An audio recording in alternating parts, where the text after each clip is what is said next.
Qué bueno que sigue con nosotros, son las 8 de la noche con 31 minutos. Si ustedes notan alguna cuestión rara, es que estamos planteando a qué horas entramos y a qué horas salimos, porque hay problemas técnicos en la estación.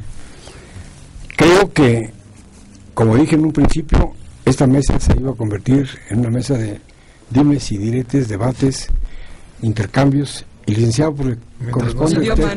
Mientras no sean machetazos, todo está bien. Yo sostenía hace un momento la necesidad que tiene el PRI de cambiar para adecuarse a una realidad que es innegablemente diferente a la que tuvimos a principio del siglo pasado, cuando surge el partido. Decía Pepe de que, bueno, está funcionando el gobierno en base a estos golpes mediáticos, a estas decisiones que se han tomado llamativas, vamos a llamarle de alguna manera.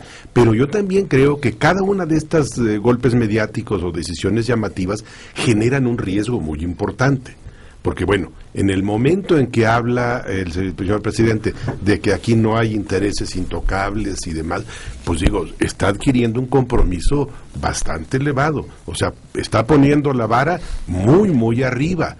O sea, cuando él hizo la propuesta de la tranquilidad que habría en este país y la seguridad fortalecida y todo esto, bueno, ya empiezan algunos datos a brincar por ahí y gente que empieza a impacientarse y que dice, bueno, no espero que ya lo haya resuelto, pero nos gustaría ver cuál es tu estrategia en ese tipo de cuestiones. Entonces, cada golpe mediático, cada acción de esta naturaleza va generando compromisos.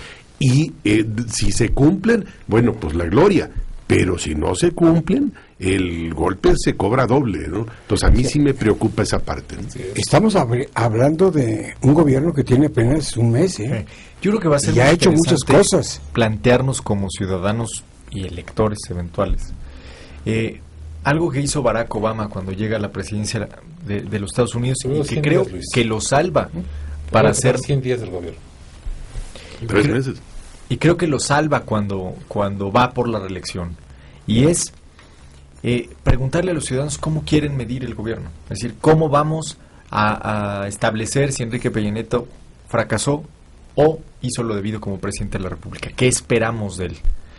Bueno, me parece que si hay una parte en la que venimos arrastrando una eficacia terrible de poderes que apenas se toleran, que no funcionan, a lo mejor por falta de interlocución en la negociación política, porque ceden a los intereses de muchos poderes fácticos, etcétera. Entonces creo que algo imprescindible antes de ir por una agenda de gobierno como tal es enviar mensajes de que podemos salir de la inamovilidad, mensajes como poner a Elbester Gordillo en la cárcel, mensajes como ir por una reforma energética tan postergada, porque además, vamos, no es una reforma que sea capricho de Peña. Es una reforma que va enfocada a garantizar el ingreso de 1 de cada 3 pesos del presupuesto público. Entonces, por una reforma hacendaria que le ponga equilibrios a el desbarajuste tributario que tenemos en este país. En fin, la larga lista de pendientes que tenemos me parece que va a ser el rasero con el que se mida al sexenio de Enrique Peña Nieto, más lo que dejó Calderón, más lo que dejó Fox. En efecto, la vara no está nada bajita. El tiempo corre. Yo creo que el planteamiento estratégico de este año implica haber tumbado el Bester, reforma constitucional educativa, reforma energética, reforma hacendaria y reforma de telecomunicaciones. 2 de ellas te brindan una enorme legitimidad. ¿Por qué? Porque las otras 2 probablemente te cuesten legitimidad. Pero al menos me parece que lo interesante es ver un gobierno que apuesta a moverse y no a administrar. A ver, estamos totalmente de acuerdo. O sea, el concepto de riesgo y peligro del que habla René Delgado en un editorial en el Reforma. O sea, yo creo que no está peleada una cosa con la otra. No se trata de descalificar lo que está pasando. Yo creo que lo que está pasando debería estar apoyado en acciones de más largo aliento. Vaya, estoy de acuerdo en la necesidad imperiosa, pero por ejemplo, si vamos a meternos en el tema del IVA en alimentos y medicamentos, yo creo que debería haber una acción muy amplia para, primero, garantizar que los precios de los medicamentos no estén como están en México. O sea, en México pagan una barbaridad los medicamentos, O poder poner una garantizar canasta básica los de alimentos. servicios básicos, o sea, la atención del cuadro básico de medicamentos para la población. O sea, ese tipo de acciones que, además de que se vale presumir mediáticamente de las acciones, pero no dormirnos en esto. Yo sigo creyendo, sí, la caída de la maestra Elvester llenó de emoción y de gusto, incluso yo creo que a veces hasta malsano a muchos mexicanos, ¿no? Ah, qué bueno que le dieron en la torre. Digo, la bruja peor de los cuentos. O sea, esta fue Escaldufa o Quasimodo, bueno, o sea, qué bueno que le dieron. Pero, o sea, ¿con eso ya se arregló el problema?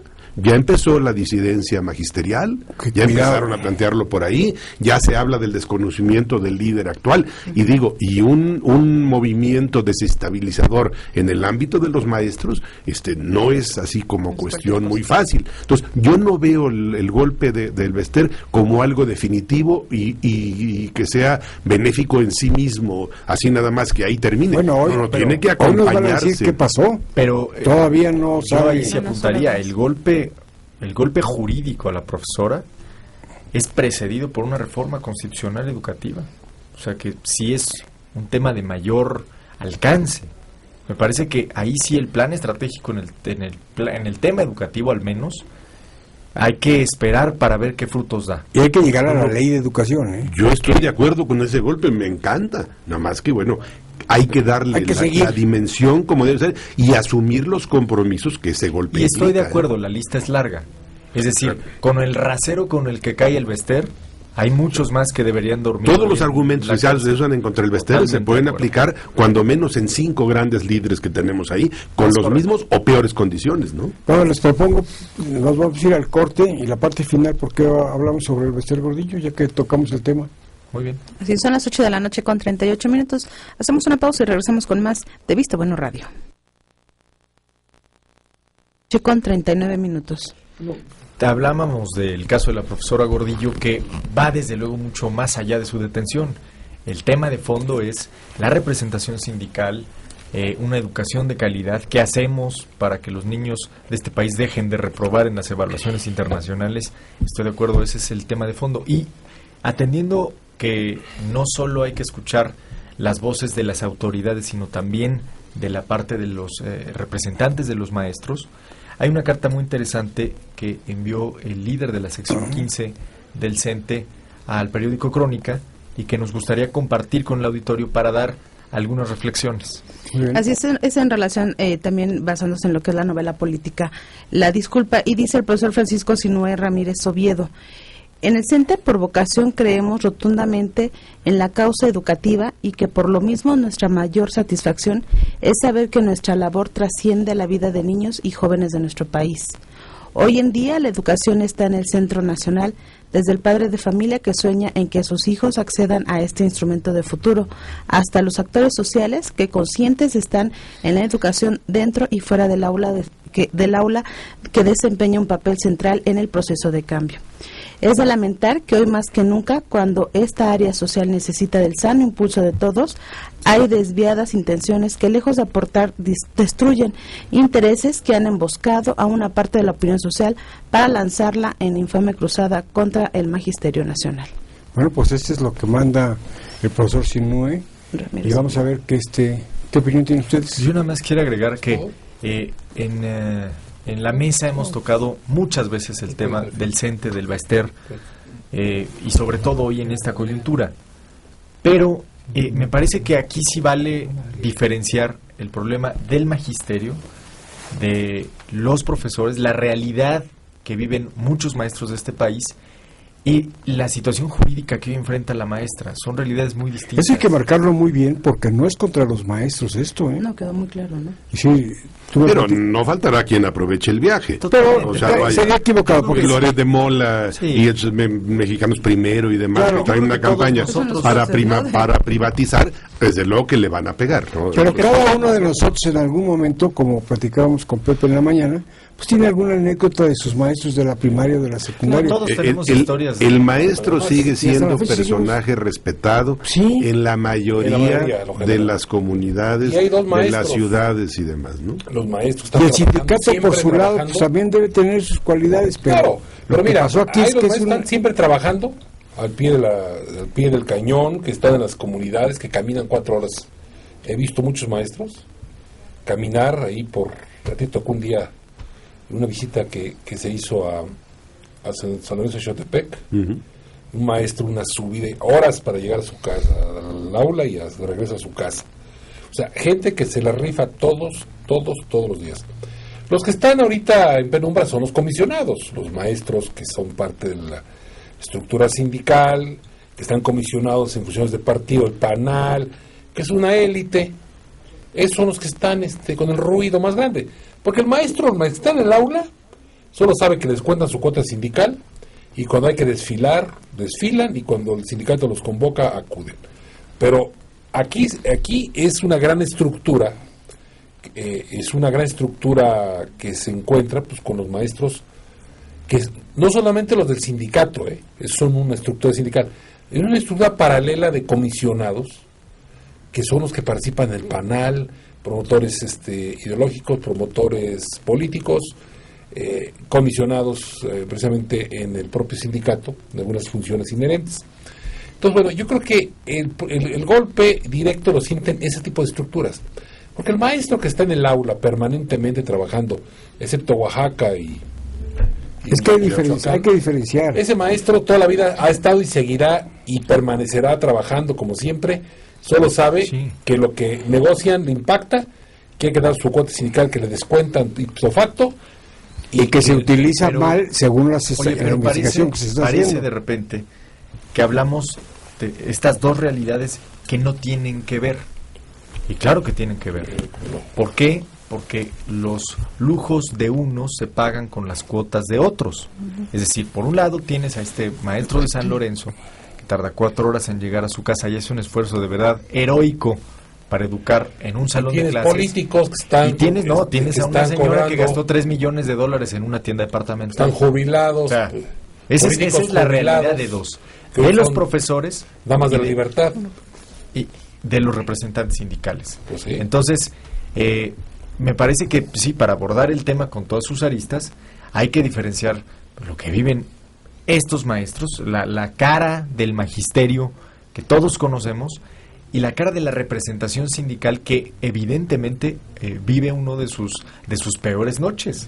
¿Por qué? Porque la lideresa que engendró el PRI, que empoderó el PAN y que retó a todos, absolutamente a todos, hasta la realidad y a la ficción, bueno, pues Pues no, se dio una vida de noble, de emperatriz, a costa de esas cuotas. no olvidemos que el reinado duró 24 años. 6 de Salinas, 6 de Cedillo, 6 de Fox y 6 de Duró lo Calderón. mismo que Juan Pablo II. Y hoy con Peña Nieto está en la cárcel, ¿eh? Claro. A ver, Es impresionante que no le luzca. Puede traer millones de dólares encima a la señora, pero no le luce. Es pero a ver, impresionante. yo sí creo que, bueno, o sea, tenemos que partir de la base que en México tenemos un problema que nos está haciendo crisis en materia educativa. O sea, no estamos respondiendo a la necesidad que tenemos y esto es evidente, ¿no? Ahora, que en ese problema tiene que ver, desde luego tienen que ver los maestros, pero no son los únicos, ¿eh? Y de estos maestros no se puede aplicar tabla rasa para todos.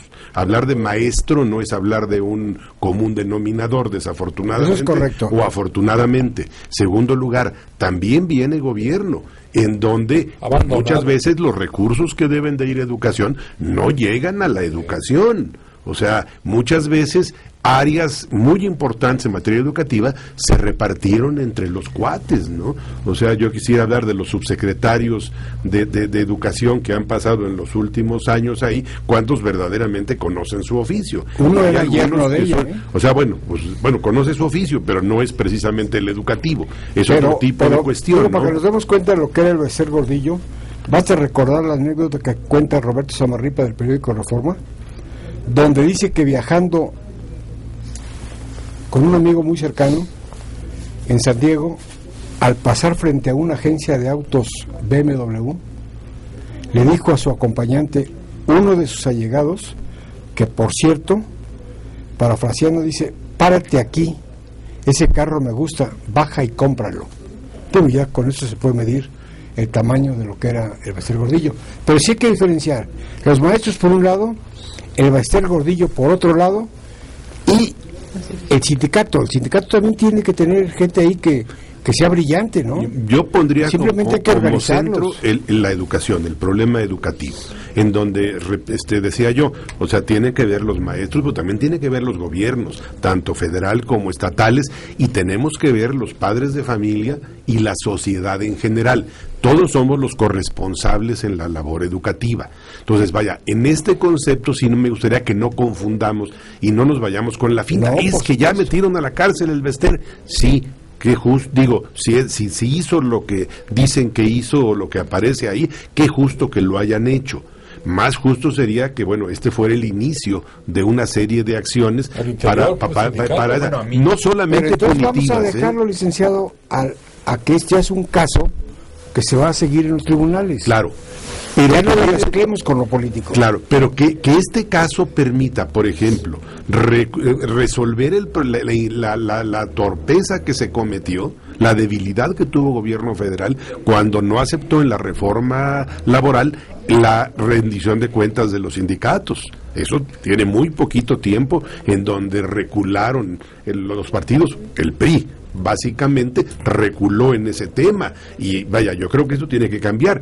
Y lo siguiente, empezar a hacer un control de daños para que de aquí para adelante se tomen las medidas para evitar que tengamos más abusos de esta naturaleza, no nomás en la educación, en todas las áreas del país en donde se cometen a todos los días atropellos. Esperemos que de ese Juan tamaño, Díaz ¿no? lo vea, porque Bueno, ya ahorita ya Estados vuela en Unidos, avión sí. comercial. Sí, claro.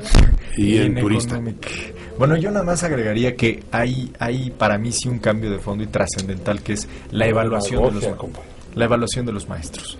La evaluación de los maestros con consecuencias que tenía en el Ballester Gordillo a su principal dique. Entonces, la caída del Ballester, yo entiendo que satisface un poco este ánimo de revancha social. Y tiene algo de morbo, y tiene algo de... Cuando en la lucha libre le pegan al rudo. Totalmente y la de acuerdo. gente enloquece de emoción, pero de cómo le también pican tiene los un ojos. impacto sobre los temas de fondo y particularmente sobre el tema de la evaluación, que es, entre muchas otras aristas, algo fundamental para tomarnos en serio el reto de educar mejor a las próximas generaciones. Porque educar para hacer como, evaluar para hacer como que evaluamos, pues no iba a tener mucho chiste.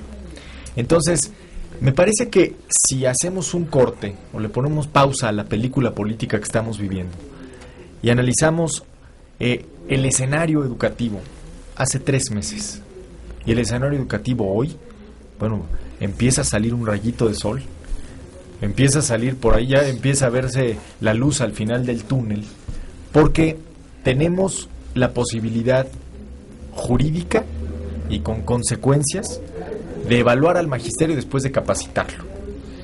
Y tenemos en la cárcel a una persona que gastaba como patrimonio propio. Todavía no lo tenemos. Pero Claro. Está plasmado, falta la implementación. Pero tenemos también en la cárcel a alguien que utilizó el patrimonio sindical como una fortuna personal. Que eso es algo premoderno, ¿no? Es decir, a mí sí me parece obsceno que todos conociéramos, porque además ella lo exhibía, la fortuna del Ballester, y que tuvo que ser una razón política la que la tumbara. Pues sí, pero, insisto, si tomamos la película de la educación hace 3 meses, a hoy, bueno, pues es un mundo de diferencia. Ahora, el problema que hay ahora es la legitimidad. Ya están acusando los del sindicato de la CENTE, que no tiene personalidad jurídica el que quedó de presidente en lugar del Ballester, porque no se convocó al Consejo Nacional del Sindicato, sino a una estructura extraordinaria, que no tenía como citatorio relevar al presidente, conocer el presidente, la renuncia a la presidenta de la comisión, ¿no?, del CENTE. Entonces creo yo que vale la pena que cuidaran la cuestión de la legitimidad para que el gobierno tuviera un interlocutor válido al interior. De nada serviría que quedara un dirigente que no tuviera interlocución con los estados. Yo creo que hoy sería lamentable que no procedieran esas demandas que se le están haciendo. Nada más un dato interesante. Los estados con una actividad mayor de la Coordinadora Nacional de Trabajadores de la Educación, Michoacán, Guerrero y Chiapas, son también los coleros en la lista de evaluación. Entonces, hay una correlación ahí. Y aclaremos que es la coordinadora. La CENTE, ¿no? La CENTE. Y el otro es... No vayan a meter al hijo de Jongitud, que ya lo sacaron todos los medios una semana No, antes. eso sería, no, eso sería una abominación. Sí. Sería el establecer dinastías magisteriales, ¿no? Pero me parece que también, por otra parte, la decisión de cortar de tajo la cabeza del Bester, aunque fuera con la ley en la mano, pues implicaba este tipo de tipo de problemas. Claro. Pero hay que asumirlos. Vamos, se irán corrigiendo, Si no, pero nunca. había que tomarlos, porque si no, bueno, la señora todavía pintaba para durar muchos años más. Entonces, vamos, a mí, yo sí celebro que factores de riesgo, como el pulverizar hasta cierto punto la representación sindical o abrirles un margen de acción política a la Coordinadora Nacional de Trabajadores de la Educación, no hayan amedrentado la decisión de la Procuraduría, ¿eh? Y ahora vamos a ver hasta dónde llegan las manifestaciones que están haciendo los de la CENTE. Mañana va a haber una. De ahí depende mucho el futuro de esto, ¿no? Porque vaya, poder sentarse a negociar con 100 cabezas, algunos que son vividores de esto es terrible. O sea, a mí me queda claro, con el descabezamiento del Bester, o el procesamiento del Bester, bueno, se evita el riesgo del chantaje en la negociación. Estoy Pero de como acuerdo. usted dice, hay que ir con la ley en la mano. Pero hay demandas que sí tienen fondo, que sí tendrán que ser atendidas por quien deba de quedar en lugares. O sea, yo no creo que en una demanda en donde no quedara clara la seguridad en la evaluación para los maestros, la permanencia laboral de los maestros, o sea, se la firme nadie. Y aunque la firme, pues será un simple papel mojado, porque vaya, sí habría un movimiento importante de maestros en donde sienten que les está perjudicando eso, ¿no? El tema no es fácil, ¿no? No, por supuesto que no, y es de una operación política microscópica. El reto, me parece, es el que no se contravengan los derechos de los trabajadores con la necesidad de incrementar la calidad educativa. Si logramos eso, estamos del otro lado. Ahora, ¿por qué no podemos lograrlo? Yo creo que sí. Yo creo que tendría que haber una operación muy auténtica, muy clara, en donde se den las garantías correspondientes para que con eso pueda caminar. Yo no le vería problema. Saber qué es lo que te preocupa a ti, maestro, en esto. Bueno, ¿cómo te puedo garantizar que esta evaluación no será un pretexto? Porque sería terrible que vamos a crear un órgano de evaluación y luego el órgano de evaluación recibe, se le escapan los exámenes y cosas por el estilo. O sea, platicaba yo por ahí con algunas gentes del medio de que hay 2 evaluaciones últimas que se hicieron que se perdieron los documentos. Qué barbaridad. O Entonces, bueno, sea, ¿se filtraron? Sí. No, se perdieron. Se perdieron. O sea, todo el trabajo que se fue, se perdieron. Entonces, bueno, si se va a hacer con ese cuidado, híjole, pues no creo que avancemos Pero en el tema, ¿no? Sí que se toma en cuenta por el gobierno mismo que no puede ser el mismo rasero para todos, que efectivamente hay maestros que están en las aulas permanentemente, que se quieren capacitar, quieren avanzar, quieren seguir adelante. Y que merecen respeto, ¿no? Absoluto respeto. Hay otros que están en la lucha sindical, que igual merecen respeto a su lucha, es legítimo lo que están haciendo. Otros que han sido comisionados o están en procesos prejubilatorios, lo que sea necesario. Pero que es importante que se tome en consideración esta realidad al interior del sindicato de maestros para que estos beneficios pues, permiten a la mayor cantidad de gente. Pero ya era imposible que hubiera un sindicato nacional de trabajadores de la educación, que hubiera un partido y que el mismo dueño fuera la misma persona. Mira, eso yo es creo que no hay manera de defender los derechos de los profesores cuando su propia lideresa tiene el pie encima. Sí, eso es ilógico. O sea, me parece que el primer gran paso para respetar al sindicato era quitarle de encima a alguien que hacía usufructo Y ahora que cuiden asunto legal, cotidiano aunque lo van a sujetar a proceso, que lo cuiden, porque Sí, que lo cuiden, estoy de acuerdo. Sería lamentable que no, ¿eh? Pero por otro lado, el PANAT también tiene que tener vida propia ya, y el CENTE tiene que tener su propia ojalá los ciudadanos en las urnas determinaran si el PANOL tiene que tener vida propia o no. O no, Ya claro, va a tener vida, claro. Y bueno, y reconocer que es su partido, ¿no? finalmente fue una acción limpia del gobierno, bien medida, mesurada y que fue exitosa. Sí, ahora vamos a ver los resultados. Entre unos minutos más se debe saber cuál es la El determinación. problema también es esto, o sea, yo no dudo que se haya hecho bien la averiguación esto, pero también veo que con esta legislación deforme, tipo Frankenstein que hemos hecho, con tantas figuras y tantas formas, vaya, para darle facilidad en la investigación se crea lo de la delincuencia organizada, pero que tiene sus fallas en sí mismas. Pues ojalá lo hagamos ¿no? todo con transparencia y apegado a la ley. El tiempo se ha terminado, son las 8 de la noche con 58 minutos. Muchas gracias por habernos acompañado en una emisión más de Visto Bueno Radio. Lo esperamos el próximo lunes en punto de las 8 de la noche en una mesa más de Visto Bueno Radio. Ingeniero, buenas noches. Gerardo Rodríguez, buenas noches. Licenciado Sepúlveda, buenas noches. Buenas noches. José Luis Santos, muchas gracias. Que tenga excelente noche.